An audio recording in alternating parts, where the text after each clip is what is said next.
스스로 노비가 된 여인. 신라시대 효녀윤이라는 사람이 살고 있었습니다. 어려서 아버지를 여인 윤희는 어머니와 단둘이 서로 의지하며 살고 있었지요. 윤희의 나이 20살이 되자 어머니는 걱정이 되었습니다. 얘야, 네 나이 벌써 20이구나. 이제 좋은 사람을 만나 시집을 가야지. 어머니를 두고 제가 어찌 시집을 가겠어요. 저는 평생 어머니 곁에 있을 거예요. 어머니는 말을 잇지 못하고 한숨만 쉬었습니다. 그 뒤로 몇몇 총각이 윤희에게 장가들기를 원했지만 윤희는 끝끝내 거절하고 말았지요. 그러다 윤희의 나이 30살이 되었지요. 어느 날 윤희는 옆집 아주머니를 찾아갔습니다. 아주머니, 며칠째 일감이 없으니 이러다가 어머니께 밥 한 끼도 못 해드리겠어요. 집집마다 어렵다고 난리란다. 삭 바느질을 해주고 받은 음식으로 어머니를 복량하던 윤희는 며칠이나 일을 하지 못해 걱정이 태산 같았습니다. 저 아주머니, 저녁 드시고 남은 것은 제게 좀 주시겠어요? 윤희의 말에 아주머니는 몹시 난처한 표정을 지었습니다. 우리 집 식구도 여럿이라 남는 게 있을까 모르겠구나. 아주머니 부탁드립니다. 어머니 드실 것만 좀 주셔요. 윤희는 간곡히 부탁했습니다. 윤희의 딱한 사정을 잘 아는 아주머니는 차마 거절할 수가 없었지요. 그럼 잠시만 기다리렴. 내 조금 나누어 줄 테니. 잠시 후 아주머니가 바가지를 들고 다시 나왔습니다. 어머니를 생각하는 네 마음을 봐서 더 주고 싶다면 이것밖에 없구나. 하지만 윤희는 기뻐하며 아주머니에게 고맙다는 인사를 하고 집으로 돌아왔습니다. 부엌으로 들어간 윤희는 물을 한 바가지 퍼서 꿀꺽꿀꺽 마셨습니다. 이어 한 바가지를 더 마시고 나서 어머니 저녁상을 차렸지요. 어머니, 진지 잡수세요. 오냐, 그런데 왜 밥이 한 그릇밖에 없느냐? 저는 이미 먹었습니다. 배가 이렇게 부르니 걱정 말고 드셔요. 윤희는 배를 한껏 내밀어 보이며 어머니를 안심시켰습니다. 윤아, 윤희 있느냐? 그때 밖에서 이웃집 아주머니의 목소리가 들렸습니다. 아주머니, 무슨 일이세요? 윤희가 쫓아나와 아주머니에게 물었지요. 아주머니는 윤희의 어머니가 들을세라 목소리를 낮추어 말했습니다. 윤아, 저 아랫마을 최부자 댁에서 사람을 구한다는구나. 그 집에 가서 일을 하면 몸이야 고되겠지만 밥은 굶지 않을 것이야. 네 어머니에게 흰쌀밥을 지어드리면 얼마나 좋겠니? 윤희는 반가워하며 말했습니다. 네, 알겠어요. 내일 날이 밝는 대로 최부자 댁으로 가겠습니다. 다음 날 윤희는 최부자 댁 마님을 찾아갔습니다. 저를 이 댁의 종으로 써주십시오. 최부자 댁 마님은 윤희를 요리조리 살펴보더니 고개를 끄덕끄덕 했습니다. 오냐, 아침부터 저녁까지 부지런히 일해야 돼. 대신 쌀 10섬을 주마. 이렇게 하여 최부자 댁 종이 된 윤희는 하루 종일 청소를 하고 빨래를 했으며 밥을 짓고 설거지를 했습니다. 최부자 댁 가족들이 저녁 식사를 마치면 윤희는 그 상을 다 치우고 집에 돌아와 어머니에게 밥을 지어드릴 수가 있었지요. 부지런하고 싹싹한 윤희가 마음에 든 최부자 댁 마님은 윤희의 어머니에게 드리라며 맛있는 반찬을 챙겨주기도 했습니다. 하지만 날이 갈수록 윤희의 얼굴은 헬쑥해지고 손마디는 거칠어지고 말았지요. 어느 날 마주 앉아 저녁을 먹던 어머니가 한숨 섞인 목소리로 말했습니다. 얘야, 예전에는 밥맛이 달았는데 요즘은 밥맛도 없고 마음이 아프니 이 무슨 조화인지 모르겠구나. 어머니의 말을 들은 윤희의 눈에는 눈물이 그렁그렁 맺혔습니다. 어머니, 용서하세요. 어머니를 편히 모시려고 남의 집 종이 되었는데 그것이 오히려 어머니 마음을 더 아프게 했으니 빌어먹던 때만 못하게 되었습니다. 깜짝 놀란 어머니는 윤희의 손을 부여잡고 엉엉 울기 시작했습니다. 나 때문에 네가 남의 종이 되었다니 내가 이리 살아 무엇하겠니? 차라리 내가 죽는 게 너를 위한 길이구나. 윤희도 슬픈 마음을 가눌 수 없어 어머니를 끌어안고 통곡하고 말았습니다. 모녀의 울음소리는 그칠 줄 모르고 점점 더 커져만 갔습니다. 이때 윤희의 집 앞을 지나가던 청년이 울음소리를 듣고 가던 길을 멈췄지요. 집 안으로 들어온 청년이 큰 소리로 물었습니다. 저는 화랑입니다. 이 댁에 무슨 사정이 있어 그리 슬피 우십니까? 모녀는 흐르는 눈물을 훔치며 사정 이야기를 해주었습니다. 고개를 끄덕이며 이야기를 다 듣고 난 화랑은 잠시 생각에 잠기더니 별 다른 말 없이 돌아갔지요. 다음날 화랑이 윤희의 집을 다시 찾아왔습니다. 화랑은 집 마당에 조백섬과 사시사철 입을 수 있는 옷가지를 한가득 쌓아 놓더니 윤희를 보고 말했습니다. 두 분의 사연을 듣고 감동하여 부모님께 말씀드렸더니 이렇게 곡식과 옷을 주셨습니다. 또한 최부자 댁에 쌀을 보내어 종살이를 면하게 했습니다. 이제 아무 걱정 마십시오. 이 말을 들은 윤희의 어머니는 고마운 마음에 코가 땅에 닿도록 절을 했습니다. 윤희도 큰 절을 하며 눈물을 글썽였지요. 보잘것없는 저희 모녀에게 이토록 크나큰 은혜를 베푸시니 평생을 갚아도 갚지 못할 것입니다. 화랑은 대답 대신 미소를 지어 보였습니다. 윤희 모녀의 사연은 사람들의 입에서 입으로 순식간에 퍼져나갔습니다. 소식을 들은 다른 화랑들도 각기 곡식을 모아 윤희의 집에 가져다 두었지요. 얼마 지나지 않아 임금님의 귀에도 윤희의 효심이 전해졌습니다. 효녀 윤희에게 쌀 500섬과 집 한 채를 주고 혹여 도둑이 될지 모르니 군조를 시켜 집을 지키게 하라. 또한 평생 일을 하지 않고 편히 살게 하라. 나라님도 감동한 윤희의 효심은 그 뒤에도 오랫동안 사람들의 마음을 흐뭇하게 해 주었다고 합니다. 산골 마을 소녀. 옛날 어느 산골 마을에 도라지라는 소녀가 살고 있었습니다. 도라지는 어머니와 아버지가 일찍 세상을 떠났기 때문에 오빠와 같이 살고 있었지요. 그러던 어느 날 공부를 하러 중국으로 가게 된 오빠는 도라지를 잘 아는 절의 스님에게 맡겼습니다. 스님, 도라지를 잘 부탁합니다. 오빠는 스님에게 인사를 하고 도라지에게 말하였지요. 도라지야, 오빠는 공부를 하러 중국에 간단다. 얼마나 있다가 오는데?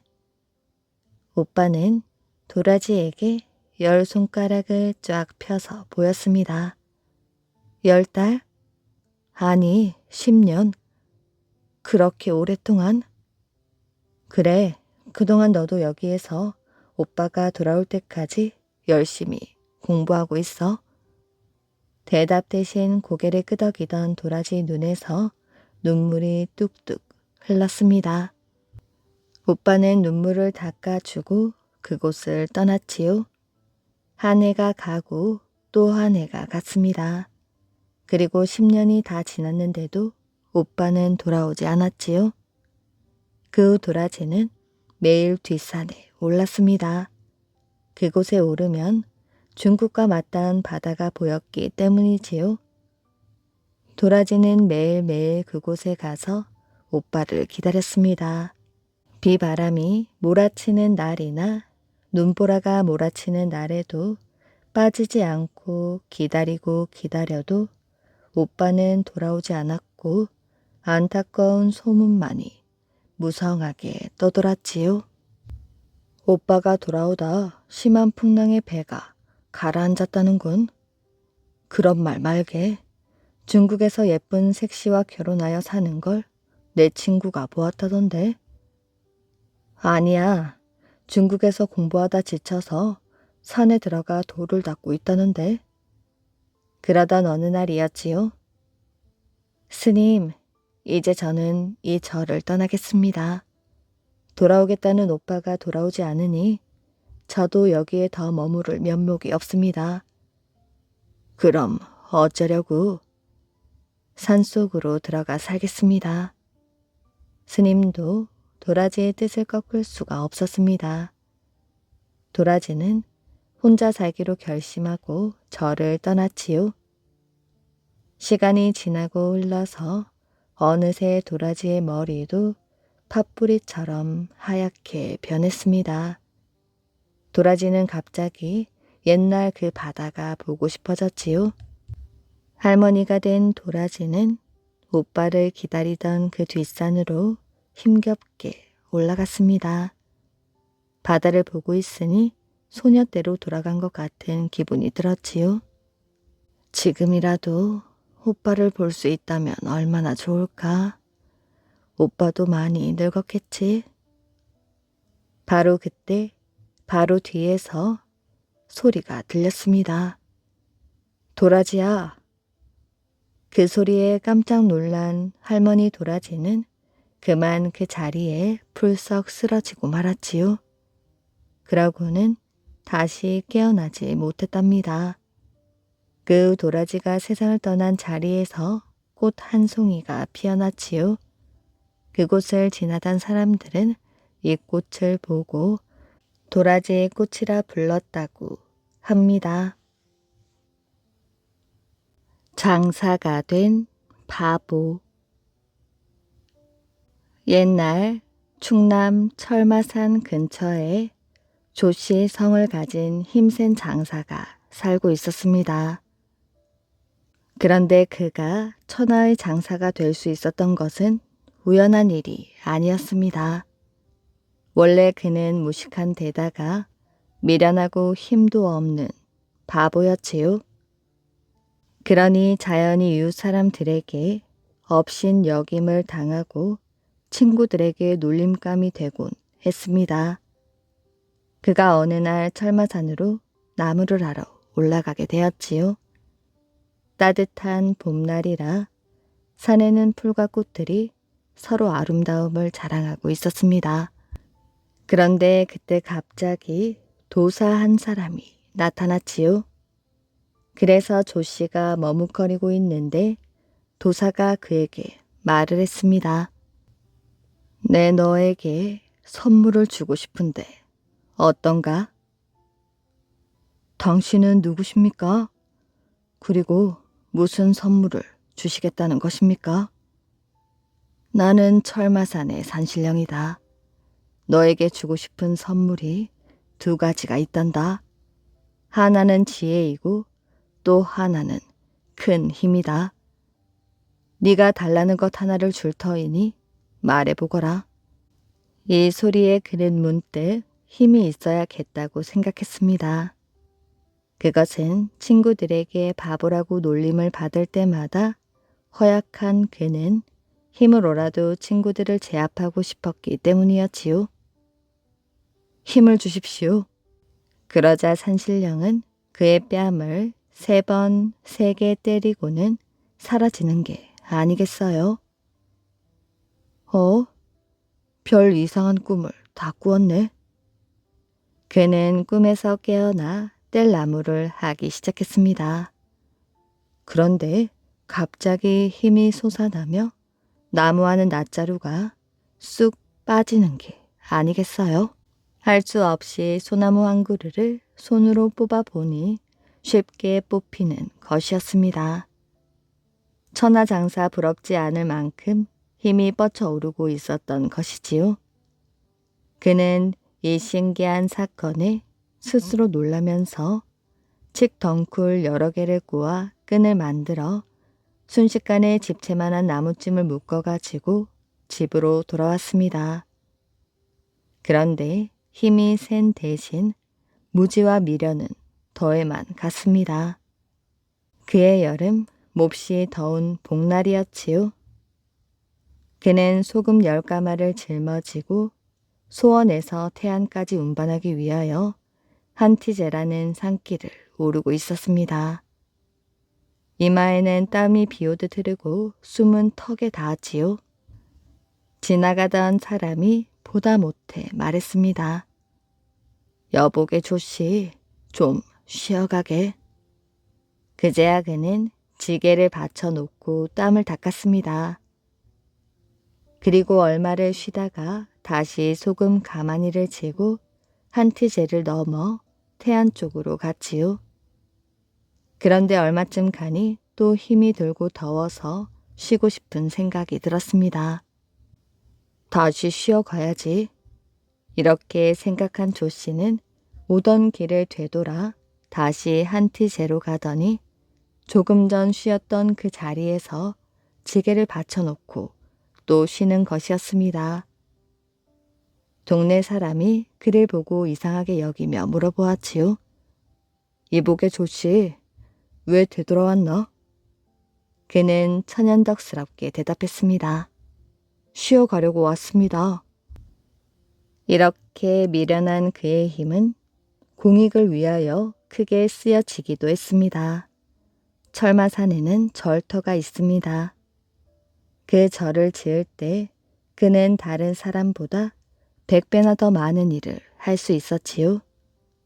그가 운반한 주춧돌은 그야말로 집채만 했습니다.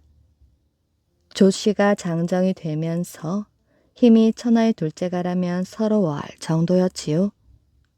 그때 태안 장터에서 불량배 땡중이 장사꾼들을 몹시 괴롭혔습니다. 그는 장날마다 나타나서 사람들에게 돈을 빼앗았지요. 그래도 누구 하나 그 땡중을 상대해 싸움을 할 수가 없었습니다. 그 땡중의 힘은 조씨 못지 않았으며 성품까지 포악하여 사람들은 그에게 돈을 빼앗기면서도 항의하지 못하는 처지였지요. 어느 장날 조씨는 거하게 술을 먹고 땡중과 마주쳤습니다.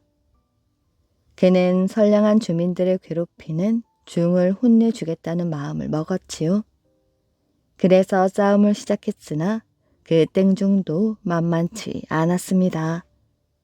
두 사람의 싸움은 좀처럼 승부가 나지 않았습니다. 아침부터 시작된 싸움이 저녁 때가 되어도 끝이 나지 않았지요. 두 사람은 모두 지쳐 있었고 구경하는 사람들까지도 등에서 땀이 흐를 정도였습니다. 주민들은 조 씨가 이겨주기를 마음속으로 기도하고 있었지요. 이윽고 그가 마지막 힘을 쓰면서 큰 울음소리를 지르고 땡중을 번쩍 들어 저만치 내동댕이 치고 말았습니다. 그리고 그도 너무 힘을 많이 쓴 관계로 털썩 주저앉고 말았지요. 그런데 그가 주저앉은 자리는 상인이 천막을 치기 위하여 박은 쇠말뚝 위였습니다. 쇠말뚝이 찔린 몸에서 붉은 피가 흘렀지요. 결국 이 싸움에서 조 씨와 땡중 두 사람 모두 죽음으로 판가름을 했습니다. 조 씨가 얼마나 힘이 센 장사인지 그가 옮겼다고 하는 철마산 절터에 남아있는 집채만한 주춧돌을 보면 알 수 있다고 합니다. 반짝이는 눈을 가진 소년. 아주 오랜 옛날 비단결 같은 피부에 좋은 향을 풍기는 한 소녀가 살고 있었습니다. 이름은 리나로 아름다운 마음씨를 가졌지요. 그래서인지 누구나 리나를 사랑하지 않을 수 없었습니다. 그러던 어느 날 하늘의 태양이 리나를 보고 사랑에 빠지고 말았지요. 다음날 새벽이 되어 숱하게 울음소리가 들리자 태양은 리나를 보기 위해 몸단장을 했습니다. 태양아, 어딜 그리 바삐 가는 거야? 구름과 새들이 아는 척을 했지만 태양은 뒤도 돌아보지 않았지요. 태양은 산 넘고 물 건너 넓은 풀밭에 다다랐습니다. 어디 있어, 리나? 풀밭을 헤매던 태양은 숲을 지나 리나가 사는 오두막집을 발견했습니다. 리나를 만나게 해주십시오. 리나의 어머니가 화들짝 놀라며 집 안으로 뛰어들어갔습니다. 리나야, 태양님이 널 보자고 하신다. 하지만 리나는 태양을 그리 좋아하지 않았습니다. 모든 것을 삼켜버릴 듯 강하게 내리쬐는 태양볕이 싫었지요. 엄마, 태양님께 그냥 가시라고 해주세요. 그리고는 갑자기 노래를 부르기 시작하였지요. 난 길을 가다 넘어질 뻔했지. 만약 내가 넘어지면 누가 나를 일으켜줄까? 리나의 노랫소리를 들은 태양은 얼굴이 불그락 푸르락해졌습니다. 리나가 넘어져도 자신이 일으켜 세워줄 수 없다는 사실을 알고 있었습니다. 태양은 무척 아쉬웠지만 돌아갈 수밖에 없었지요. 이번에는 달이 리나를 보고 사랑에 빠졌습니다. 아직 밤이 오지 않았지만 달은 일찌감치 나와 이리저리 리나를 찾아다녔지요. 달아, 어딜 그리 바삐 가는 거야? 새들이 물었지만 달은 대답하지 않았습니다. 어디 있는 거야? 도대체 리나의 집은 어디지? 마침내 달도 리나의 오두막 집을 찾아내었습니다. 리나와 결혼하고 싶습니다. 리나와 만나게 해주십시오. 밤하늘을 보던 리나의 어머니는 깜짝 놀랐습니다. 리나야, 달님이 너를 보자고 하신다. 하지만 리나는 달도 그리 좋아하지 않았습니다. 깜깜한 밤을 비추는 달빛이 너무 차갑게 느껴졌기 때문이지요. 달님께 그냥 가시라고 해주세요. 그리고는 이번에도 노래를 불렀습니다. 나는 길을 가다 넘어질 뻔했지. 만약 내가 넘어지면 누가 나를 일으켜줄까? 리나의 노랫소리에 달도 자신이 아무것도 할 수 없다는 사실을 깨달았습니다. 그런데 시네라는 키 작은 남자도 리나를 사랑하고 있었지요. 그 소녀는 온몸에 종기가 잔뜩 난 절름발이었습니다. 하지만 그의 눈은 반짝반짝 빛이 났지요. 시네도 리나를 찾아 길을 떠났습니다.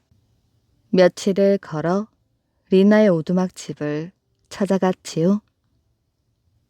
리나를 한 번만 만나게 해주십시오. 시네의 말에 어머니는 기가 막혔습니다. 가난하고 보잘것없는 당신 같은 사람에게 내 딸을 줄 수는 없어요. 하지만 시네는 어머니께 빌고 또 빌었습니다. 제발 한 번만이라도 좋으니 리나를 만나게 해주십시오. 리나야, 어떤 이상한 사람이 널 만나자고 한단다. 절름 바리에 온몸에는 종기까지 났구나. 조금 뒤 리나가 창문을 열고 밖을 내다보았습니다. 리나는 반짝이는 시내의 눈이 무척 마음에 들었지요. 이제 얼굴 봤으니 썩 꺼져요. 어머니는 팔을 휘두르며 시내를 내쫓았습니다. 어머니, 내쫓지 마세요. 리나가 어머니를 말리려고 오두막 집으로 나왔지만 이미 시내는 쫓겨나고 없었습니다. 리나는 화가 났습니다. 반짝이는 맑은 눈을 가진 시내가 마음에 쏙 들었기 때문이지요.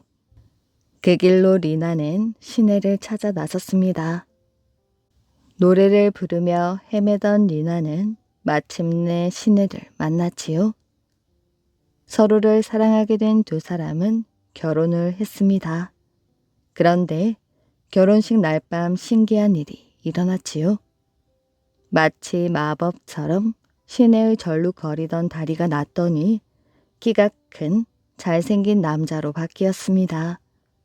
그리고 온몸에 난 종기가 금 조각이 되어 떨어졌지요. 당신의 진실한 사랑으로 나에게 걸렸던 마법이 풀렸습니다. 그렇게 두 사람은 서로 사랑하며 행복하게 잘 살았다고 합니다. 부자가 된 사공과 처녀. 제주도 어느 마을에 김사공이라는 사람이 살았습니다. 김사공은 임금님께 바칠 제주도의 특산물을 싣고 서울을 자주 다녔습니다. 올해도 어김없이 김사공은 특산물을 가지고 서울에 갔지요. 임금님께 특산물을 바치고 보니 날이 저물어 어둑어둑했습니다. 어둠 속을 걷고 있던 김사공의 귓가에 울음소리가 들렸습니다. 이게 무슨 소리지? 김사공은 소리가 나는 쪽으로 다가갔지요. 논두렁에 어떤 여자가 앉아서 울고 있었습니다. 너는 귀신이냐 사람이냐? 귀신이면 어서 가고 사람이면 고개를 들어보아라. 김사공은 떨리는 목소리로 말을 걸었습니다.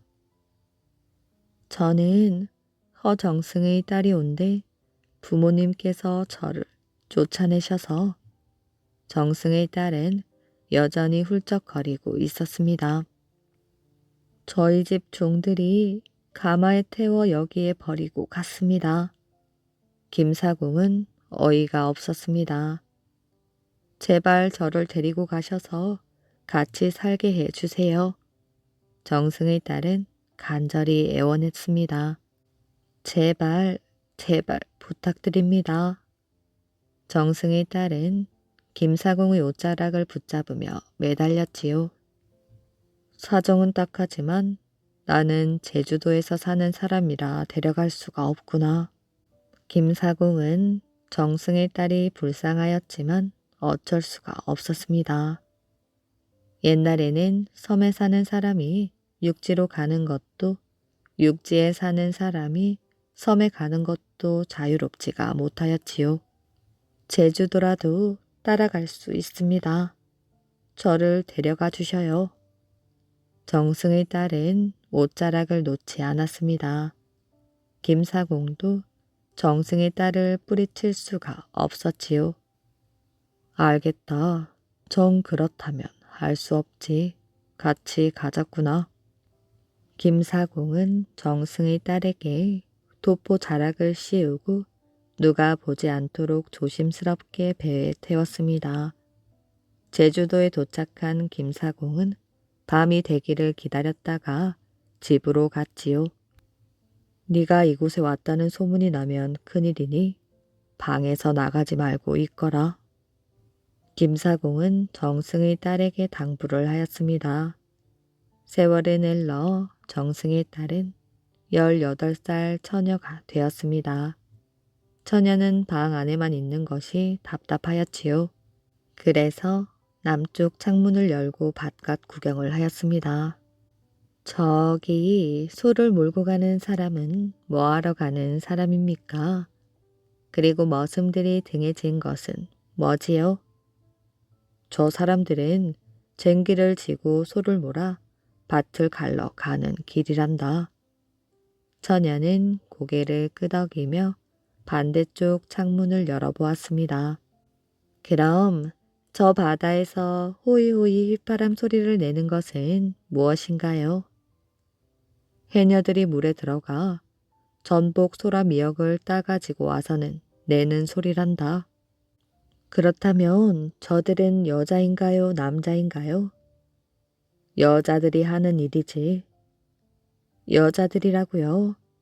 그렇다면 저도 바다에 들어가게 해주셔요. 헤엄치는 걸 배우고 싶어요. 김사공은 해녀들이 쓰는 도구를 준비해주고 수영도 가르쳐 주었습니다. 그날부터 처녀는 해녀 일을 시작하였지요. 처녀는 얼마 되지 않아 뛰어난 해녀가 되었습니다. 처녀는 솜씨가 좋아 크고 작은 전복을 1000근이나 땄습니다. 전복 속에서 나온 진주도 모으니 단말이나 되었지요. 김사공과 처녀는 부자가 되었고 결혼도 하였습니다. 어느 날 부인은 근심스런 표정을 지었지요. 당신 무슨 고민이 있소? 우리가 진주를 많이 모아 부자가 된 것은 운이 좋아서 그런 것이에요. 그런 보물을 우리가 독차지하는 것은 좋지 않아요. 진주를 골라 임금님께 드리는 것이 어떨까요? 그거 좋은 생각이요. 그렇게 합시다. 김사공은 흐뭇한 표정을 지었습니다. 다음날 김사공은 좋은 진주를 배에 싣고 서울로 올라갔지요. 임금님은 김사공을 보자 무척 반가워했습니다. 김사공은 좋은 진주를 임금님께 바쳤지요. 정말 고맙네. 그대의 성의가 기특하여 내가 벼슬을 주고 싶은데 무슨 벼슬이 좋겠나? 제가 어찌 큰 벼슬을 바라겠습니까? 꼭 벼슬을 주시려거든 동지 벼슬이나 주십시오. 임금님은 흐뭇하게 웃으며 김사공에게 동지 벼슬을 주었습니다. 또 김사공의 부인에게는 칠색 구슬을 선물로 주었지요. 그 후 김사공의 부인은 구슬 할머니란 이름을 얻게 되었습니다. 김사공 부부는 오랫동안 행복하게 살면서 딸 9을 낳았습니다. 어느 날 부인은 딸들을 불러 앉혔지요. 너희 아버지는 통지 벼슬을 했고 나는 임금님께 칠색 구슬을 선물 받아 구슬 할머니란 이름을 얻게 되었지. 너희들도 나중에 자식을 많이 낳아 자손을 늘리게 될 것이야. 그 뒤 구슬 할머니는 세상을 떠나게 되었고 그 후 딸들은 9마을에 시집을 가서 많은 자손을 낳았고 구슬 할머니는 자손에게 자식을 많이 태어나게 하는 조상이 되었다고 합니다. 도망을 간 내시의 아내. 옛날 어느 마을에 늙은 부부가 살고 있었는데 집이 매우 잘 살고 자식들 넷도 모두 고을에서 장교구시를 하였습니다. 서울에 사는 선비 하나가 이 근처에 논밭이 있어 해마다 오고 가는데 늘 이 늙은이의 집에 들어묵곤 하였습니다. 늙은이와 노파는 선비가 오는 것을 보면 그때마다 맞아 들여서는 술을 내오고 닭을 잡아 밥상에 올려놓으며 환대하였지요. 그러다 보니 매우 친한 사이가 되었습니다. 노파는 늙기는 하였지만 얼굴 색이 맑고 살집도 좋았습니다. 익사를 잘 부려 이야기하다가 웃은 소리를 하는데 전혀 상스럽지 않았지요. 하루는 선비가 저녁에 집에서 묵고 있는데 노파가 등불 아래 앉았다가 이야기를 꺼내었지요. 노파는 호련 남편을 힐끔 쳐다보더니 방긋 웃으며 말하였습니다. 내 젊었을 적 스님과 눈이 맞아 쑥스러운 짓을 한 적이 있었구려. 남편은 옆에서 눈을 흘겼지요. 주책도 없이 또 이상한 말을 꺼내는구려. 하고 나무라는데 잠옷 부끄러워하는 기색이었습니다. 선비는 재미난 일이 있다는 것을 짐작하고 웃으며 물었지요. 그게 무슨 소리요? 더 얘기해 주시오. 이야기하오. 노파가 남편에게 물었지요. 남편은 얼굴을 돌리며 대답하였습니다. 말하고 싶으면 해보우. 노파가 웃음을 띤 채 하는 말이었습니다. 노파는 본디 서울 양인집 딸이었지요. 일찍 부모를 잃고 외삼촌 댁에서 컸는데 외삼촌 댁이란 사람은 노파를 불쌍하게 여기거나 귀여워한 적이 없었습니다. 그래서 노파를 내시에게 시집을 보냈지요. 그 뒤 차차 세상 물정을 알게 되자 점점 내시가 싫어졌는데 날이 갈수록 심해져만 갔습니다. 같이 누울 적이면 원통하고 분한 생각이 가슴에 가득 차올라 훌쩍거리며 울기도 하였지요.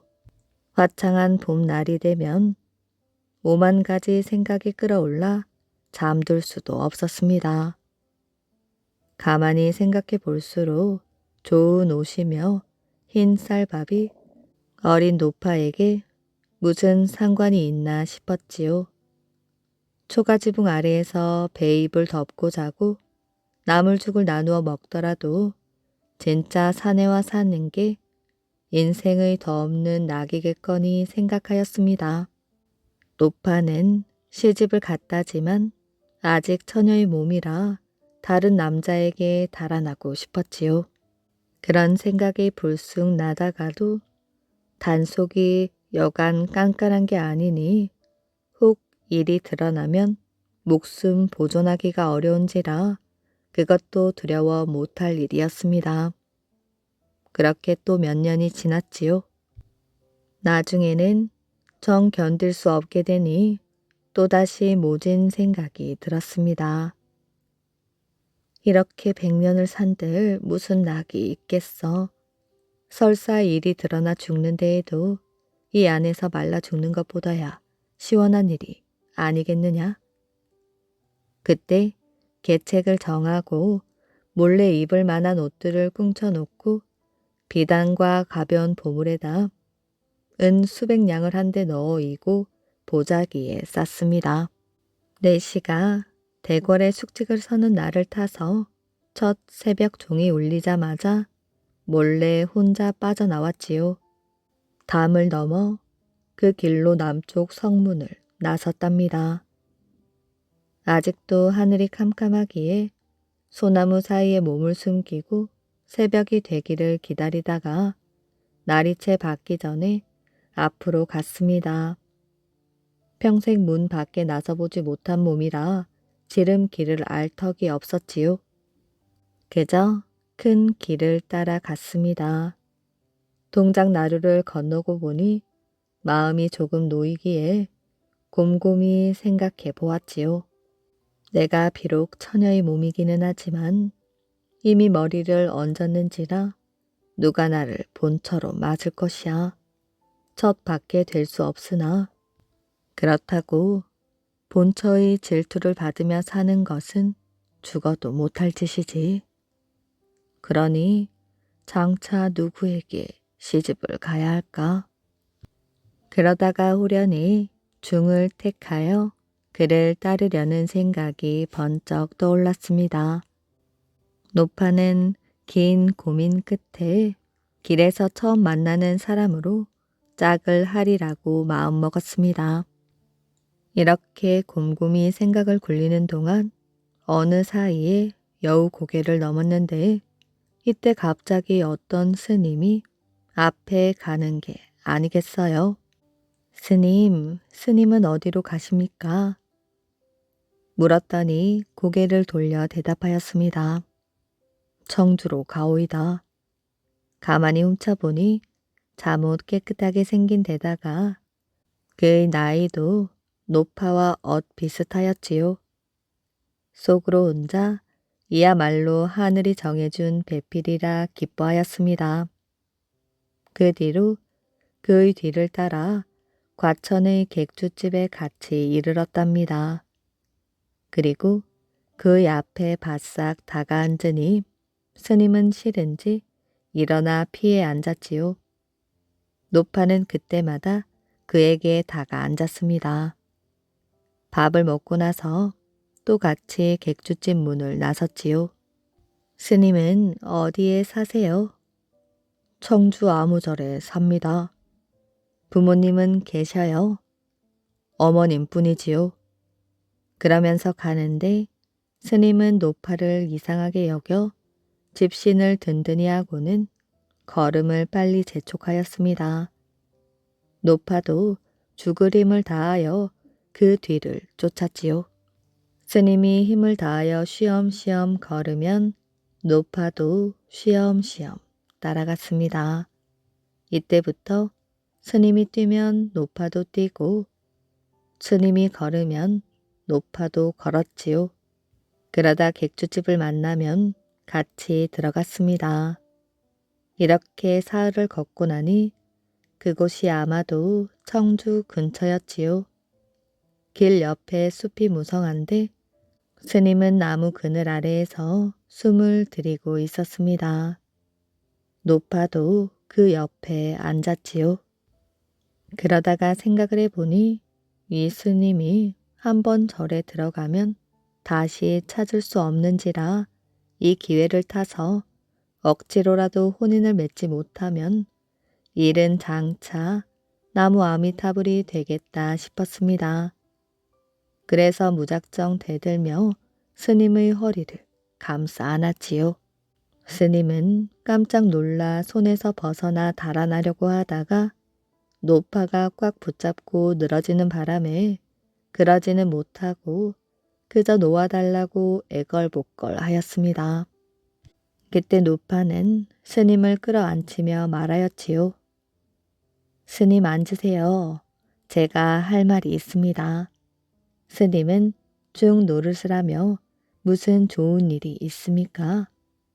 나와 부부가 되어 살면 내 보따리에는 수백 냥 재물이 들어있으니 스님은 아내도 얻고 재산도 얻게 되니 좋은 일이 아니겠습니까? 스님은 이 말을 듣자 얼굴이 빨개지고 머리를 숙였습니다. 노파는 스님을 달래주며 말하였지요. 나와 함께 저기로 가셔요. 그러고는 스님을 끌고 숲풀 속에 들어갔습니다. 잠시 뒤 온 매무새를 바로하고 일어나 우리 두 사람이 이미 부부의 연을 맺었으니 그대는 이미 속인이 된 셈이지요.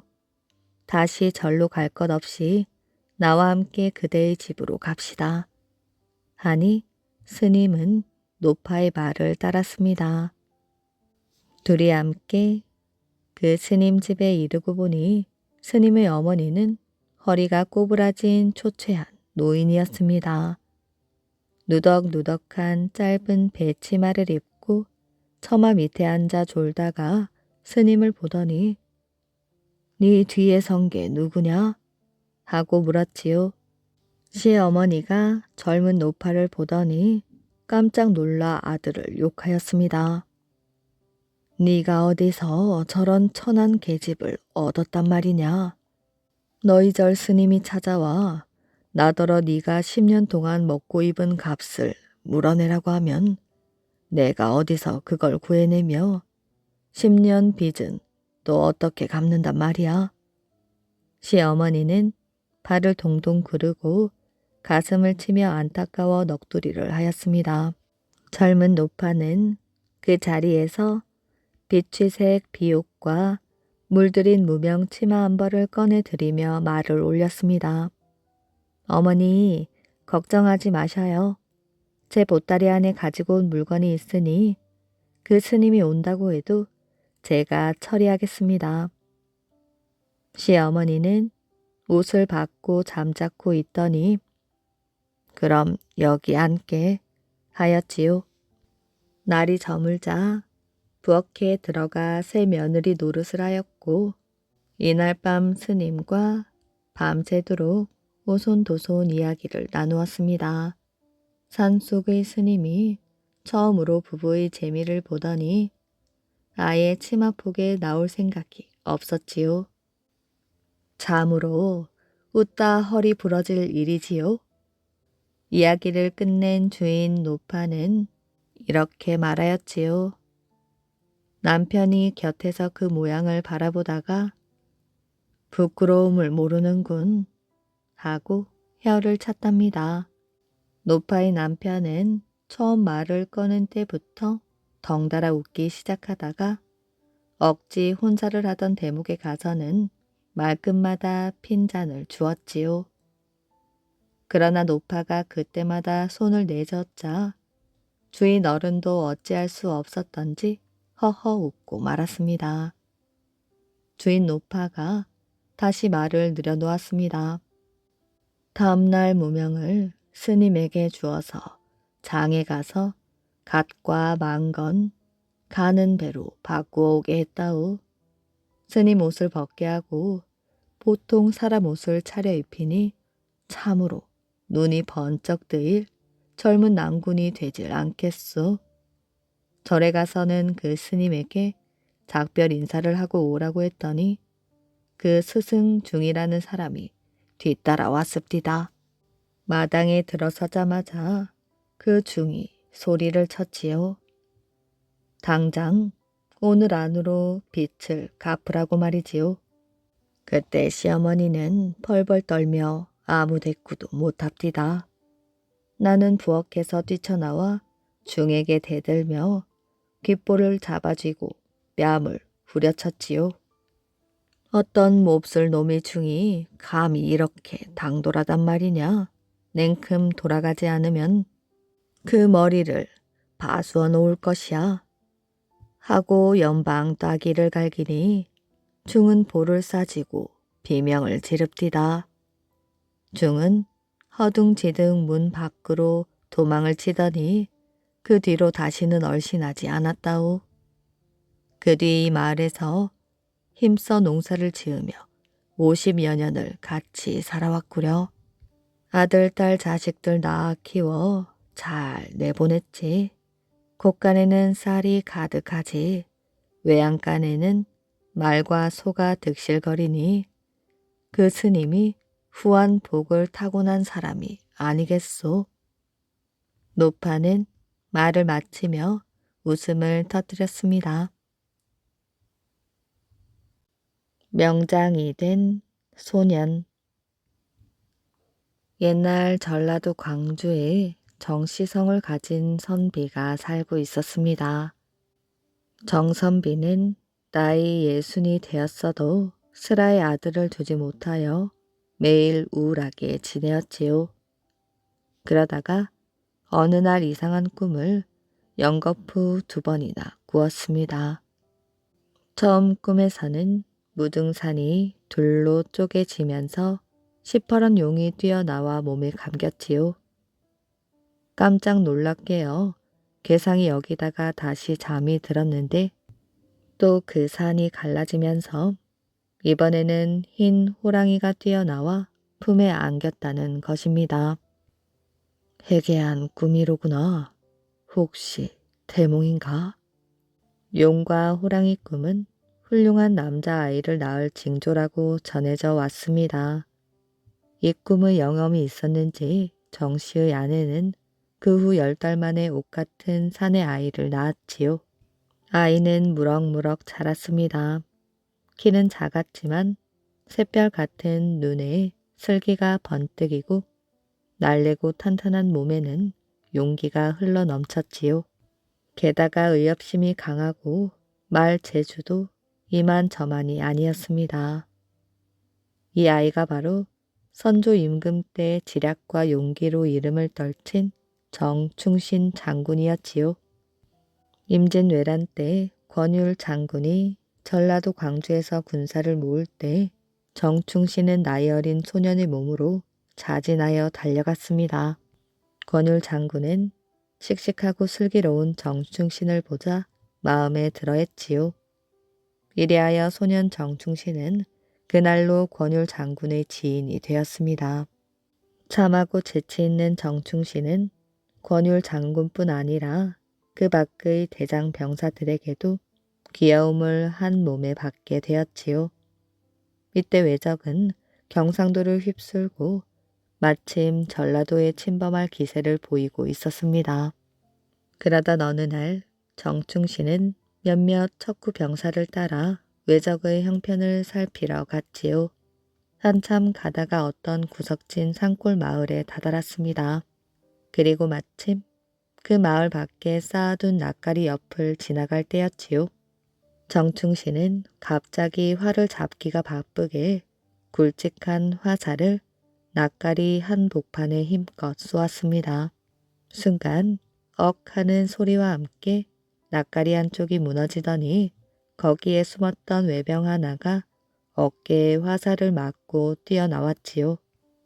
상처 입은 왜적이 잡혀와 권율 장군은 적의 동태를 알게 되고 그래서 첫 번째 싸움에 크게 이길 수가 있었습니다. 권율 장군은 이 일로 인해서 정충신을 더욱 사랑하고 믿었게 여겼지요.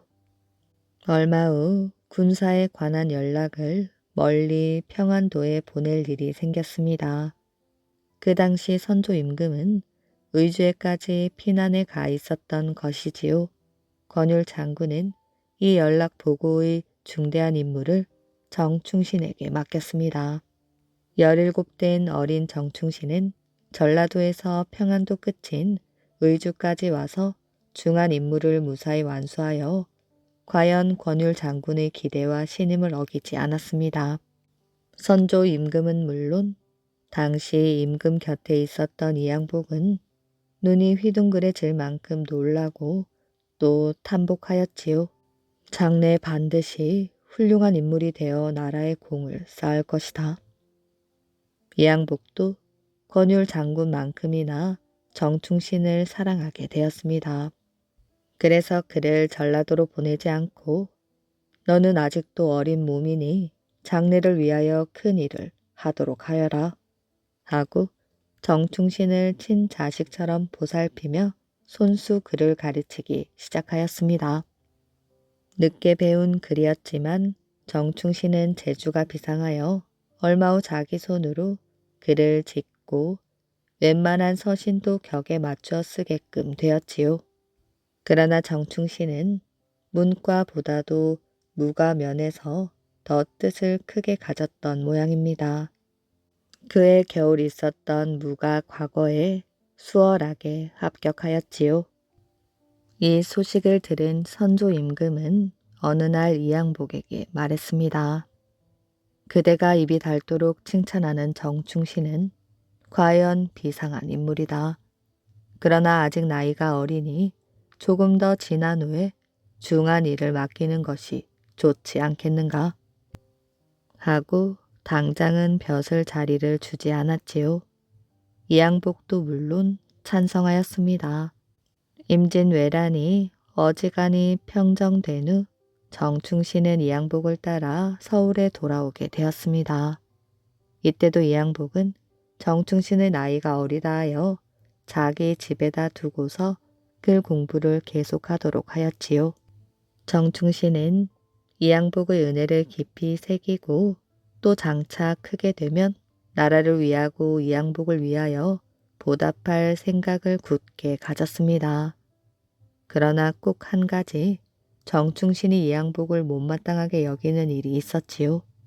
그것은 이양복이 툭하면 안 할 소리지만 나라의 큰 일을 하기 위한 용기와 담력과 지혜만은 우리 장인께서도 나보다 못하실걸 하고 자랑 섞인 농담을 하는 일이었습니다. 이양복의 장인이란 바로 권율 장군이었지요. 권율 장군을 누구보다 숭배하는 정충신은 그럴 때마다 모르시는 말씀입니다. 절대 안 그렇습니다. 하고 어린 마음에도 불평이 대단하였습니다. 그러던 어느 날 정충신이 밖에 나갔다가 헐레벌떡 뛰어 들어오더니 큰일 났습니다. 외적들이 또 충청도 세제를 넘어 벌떼처럼 쳐들어옵니다. 하고 소리를 질렀습니다. 이 양복은 마침 변소에서 뒤를 보는 중이었지요. 그런데 이 소리를 듣더니 뭐야? 하면서 후다닥 뛰어나왔습니다. 어찌나 당황했는지 한 손으로 허리띠와 바지춤을 움켜잡고 나와서는 정충신의 손을 또 한 손으로 잡았습니다. 그게 사실이냐? 하면서도 이 양복의 낯빛이 새파랗게 질려 있었지요. 그런 이 양복을 빤히 쳐다본 정충신은 용서하십시오. 실은 거짓말입니다. 하고 머리를 숙였습니다. 아휴, 이 양복은 안도의 한숨을 내쉬고 잠깐 정충신을 흘겨본 후 이내 방으로 데리고 들어갔지요. 다른 일도 아니고 국가의 큰일을 가지고 함부로 장난을 했으니 아마도 이 양복은 무슨 벌을 주거나 크게 꾸짖을 요랑만 같아 보였습니다. 그러나 우선은 괘씸한 생각은 누르고 점잖게 물었지요. 어째서 그런 몹쓸 장난을 하였느냐? 정충신은 무릎을 꿇고 양순하게 앉아있다가 제가 잘못하였습니다. 용서하여 주십시오. 늘 말씀하시길 권율 장군보다 용기가 더 있으시고 지혜도 깊다 하셨기에 한번 시험해 보았습니다. 하고는 다음과 같은 이야기를 하였습니다. 임진왜란이 시작되어 싸움이 한창일 때 권율 장군은 얼마 안 되는 군사를 거느리고 청주성에 돌아갔다가 갑자기 외적의 대군에게 포위를 당하게 되었습니다. 실로 위태롭기 짝이 없는 순간이었지요. 그런데 권율 장군은 조금도 당황하지 않고 소년 정충신을 불렀습니다. 너는 바로 혼자서 적진에 들어가 그 대장에게 이렇게 말하고 오너라. 옛부터 두 나라가 싸울 때에는 마땅히 정정당당하게 진을 친 후 맞서 싸워야 하는 법이거늘 어찌 비겁하게 한때의 꾀로서 요행을 바라느냐. 그대가 당당한 장수로서 부끄러움을 느낀다면 순순히 나의 길을 더 놓으라. 권율 장군의 말을 듣고 정충신은 위험을 무릅쓰고 적진에 들어가 그 말을 외적 대장에게 전하였습니다. 외적 대장은 권율 장군의 말에 탐복하여 군사를 길 좌우로 물러서게 하였지요. 권율 장군은 으리으리한 적진 한 중간을 마치 자기의 진지나 되듯이 천천히 빠져나갔습니다. 이때 모든 병사들이 겁에 질렸고 정충신은 더구나 어린 마음이 산란하였지요. 이 때문인지 정충신은 맨 나중에 빠져나와 거기까지 끌고 오던 말을 권율 장군에게 바꿔 타게 하려다 보니 말은 없고 고삐만 잡고 있던 것입니다. 그러자 권율 장군이 몹시 엄한 눈빛으로 이렇게 꾸짖었지요. 아무리 적진을 뚫고 오는 길이라 할지라도 내 군사가 걷는 동안의 대열은 바로 나의 진지의 행군이다.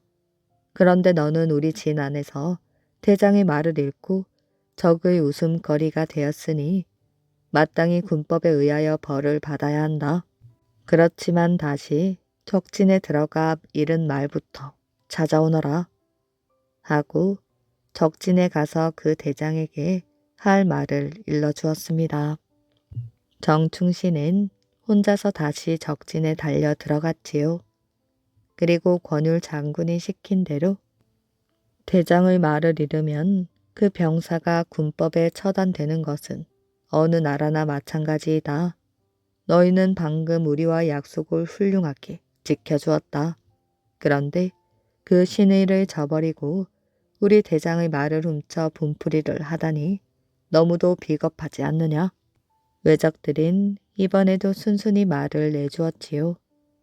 정충씨는 이렇게 말을 도로 찾아오기는 하였지만 군 법대로 곤장을 20대나 맞았습니다. 정충씨는 여기까지 말하고 이 일로 우리 군사는 새삼 군유를 지키고 사기도 올라 그 다음 날 적과 싸워 크게 이겼습니다. 이양복은 말을 듣는 동안 저도 모르게 낯이 붉어졌지요. 비록 농담으로 한 말이지만 장인 권율 장군의 참된 용기와 슬기는 정충신의 말이 아니었다면 이렇게 자세하고 깊게 알 수 없었을지도 모릅니다. 이후 이양복은 안으로 어지러운 나라를 바로잡고 권율 장군은 밖으로 외적을 물리치는 데 힘썼지요. 정충신은 그 후 몽고병의 침략을 물리치고 부원수까지 오른 명장 중의 한 사람이 되었습니다. 이야기 재미있게 잘 들으셨나요? 오늘의 이야기는 여기까지입니다. 오늘도 이야기를 들어주셔서 정말 감사합니다. 오늘도 편안한 밤 되시길 바랍니다.